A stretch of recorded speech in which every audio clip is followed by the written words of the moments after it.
کاکا بن عمر کو بلاؤ۔ امیر المومنین رضی اللہ عنہ نے حکم دیا۔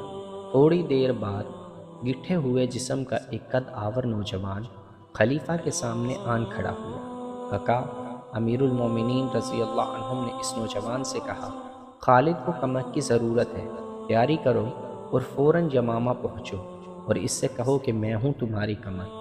یا امیر المومنین، ایک مشیر نے حیران ہو کر کہا، خدا کی قسم آپ مذاق نہیں کر رہے، لیکن اس سالار کو جس کی 8,000 فوج اس کا ساتھ چھوڑ گئی ہو، صرف ایک آدمی کی کمک دینا مذاق لگتا ہے۔ امیر المومنین ابو بکر رضی اللہ عنہ ضرورت سے زیادہ سنجیدہ تھے۔